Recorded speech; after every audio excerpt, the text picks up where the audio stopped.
But mostly I was in the bunkhouse. And how'd that work out as a youngster in there with all those men? No problem. No problem. There was a time, and it has to have been a short time, I think, when Mac and Janet were then on the ranch. And I slept in a bedroom on the ground floor when they were there. I can't well imagine that it can have been for a long time. It just doesn't make sense to me that it would.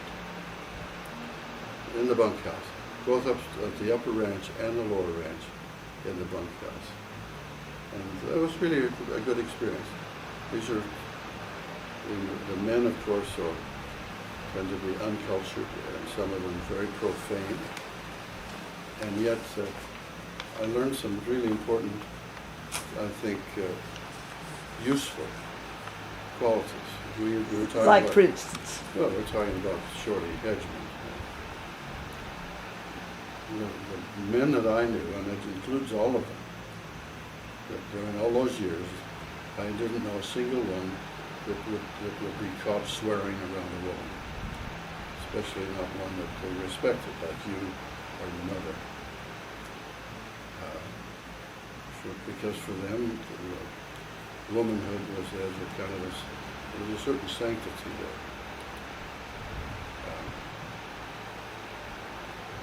So it's distressing now at this age in our lives when it's so common, not only for men to swear around women, but for women to seem to want to kind of compete with men, to be profane and foul-mouthed. Vulgar.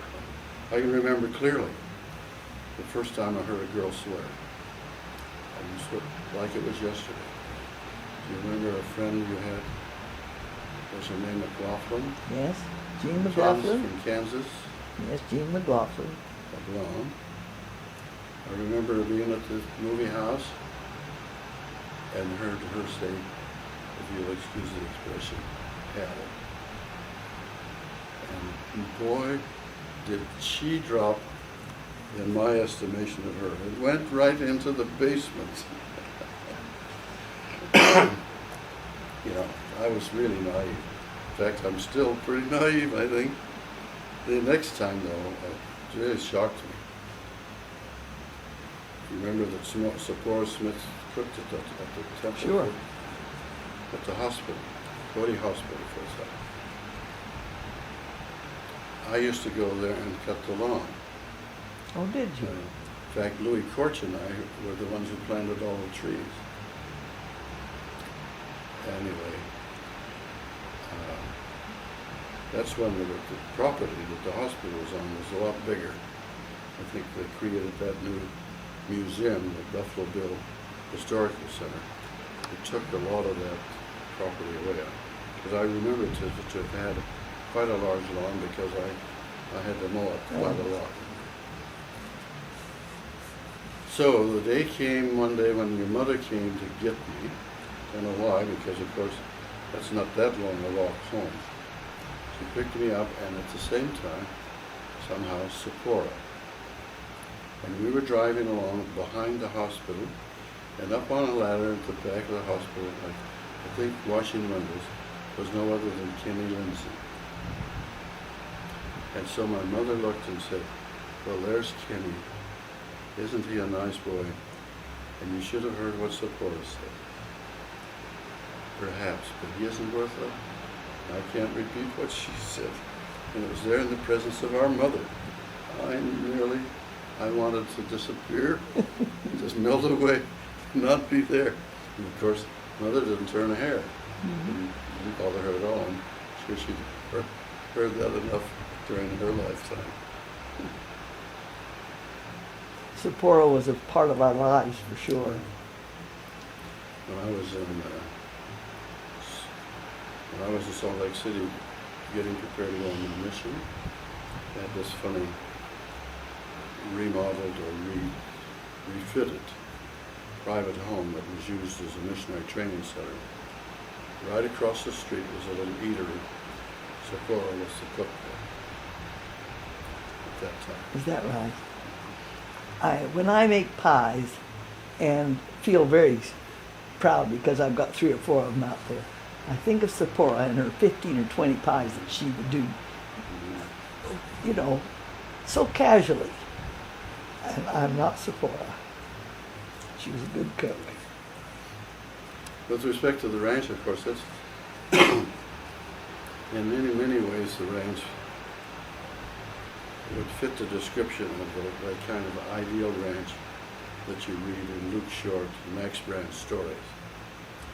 With this creek coming down out of the mountains, with this blue-tinged green mountain looming up in the background, snow on the top, choke cherries down in the valley, deer every place, bear, and so on.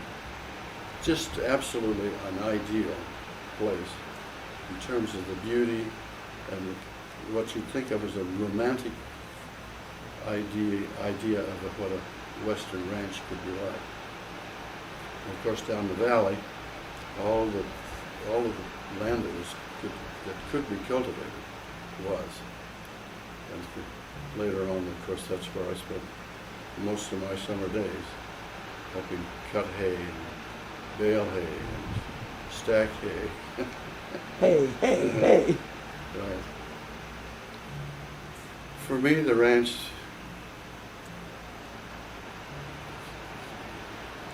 my experiences at the ranch were kind of threefold. One had to do with all of those hours I spent on tractors, cutting hay. There were things about that were boring, but as I mentioned, doing a good job could bring a lot of satisfaction. But there are other things about it that were really special because there are often times when I had to be out early, and sometimes I had to be late. So you're there when you can see the wild animals come out into the hayfield.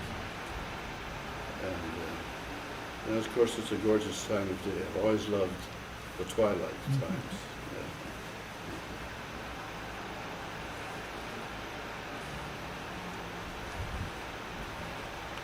Did you spend very much time at the lower ranch? The answer is kind of yes.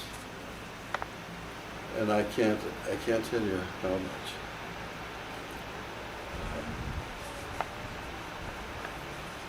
That's when we first came to know lipstick. Oh yes. You better explain that lipstick is a man. Well, we had a young man that came out on the ranch from Powell, Wyoming. He wanted to be a broncstomper.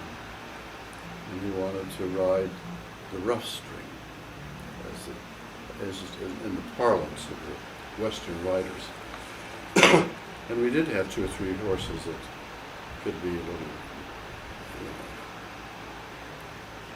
we had one that would buck every day, once. But it wasn't hardly, it was crowhawk really.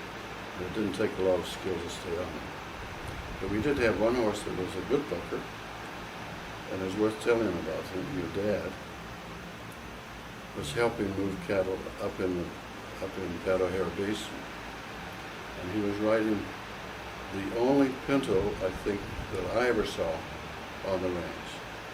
And they got way up in the mountains at an altitude of about 9,000 feet, and the horse quit on it. Quit? Quit, it balked, it just quit. And it happened that they ran into some people, I think they must have been hunters. And one of them had this little sorrel horse. He really was quite a small horse. I don't remember the horse's name. But they hated the horse because he could buck, he did buck, and he was a good bucker. Generally, maybe the first thing in the day, hardly ever during the rest of the day. It was a little bit unpredictable. And your dad was so disgusted with this pinto that he traded straight across. And we never saw the pinto again. It never showed up at the ranch ever. Is that right? So this guy, who we called Lipstick, wanted to ride that horse as well. Anyway, like most everybody on the ranch, every weekend, everybody heads for town to spend their money or do whatever. And this one weekend he came back and hadn't done anything to clean his face, and he had his mouth was smeared with lipstick, and so from then on, the men on the ranch called him Lipstick. I never heard him called anything else. But one of the things that I remember about our experiences down at the lower range, let me talk about three things. I don't know why, but my right eye seems to want to cry. One is that I read Ayn Rand's Fountainhead while I was down there. But not only did I read it, I read it out loud to everybody else in the bunkhouse. Really? And they listened with rapture to that and start. And if you remember, that's a pretty hefty book. It's a great story. And they really did listen to it. Yeah. Mm-hmm. At that time, Becky and Benny and Louise were at the lower ranch. One of my choice memories is I was with Benny up on the Chapman bench. If you remember, if you went south, straight up over the hill towards Hart Mountain, let's say, towards just south, that entire plain up there that seemed almost like a desert, and in the real sense was called the Chapman Bench. And Benny and I were up there on the horses for some reason. Don't remember what we were doing. So along comes Louise, I think it must have been in the pickup, found us and presented us with cream puffs. Gorgeous, wonderful cream puffs. So here we are, a horseback out here in the desert, eating this really beautifully made, with the powdered sugar, and it's wonderful. I'll never forget that. Unreal. Yeah. Another thing I remember about is he had some young men from, remember we used to call it Little Tokyo? Yes. This relocation center down near Powell. Remember your mother had a woman named Fumi who came to her and worked as a maid. And there were at least two men, there probably were more, but at least two young men that came and worked on the ranch. Now, did they call that Uncle Lloyd? That I couldn't say. But I'm sure they must have, because I never knew anybody, literally, among my personal acquaintances and all the men that worked on the ranch. If they're talking to him directly, they'd call him Mr. Taggart. But if they're talking about him, to me or to anybody else, they always called him Uncle Lloyd. And of course, Mother was always Aunt Louise. What were you going to say about him before I interrupted you? Only this, that during the time we were harvesting grain, I'd like to talk a little bit about your brother Mac in a moment. Of course, we used combines rather than, in the early days we used what Bill Van Nuys called separators. The threshing machines that you park at a certain place and hook up a tractor with a drive wheel with a belt to drive the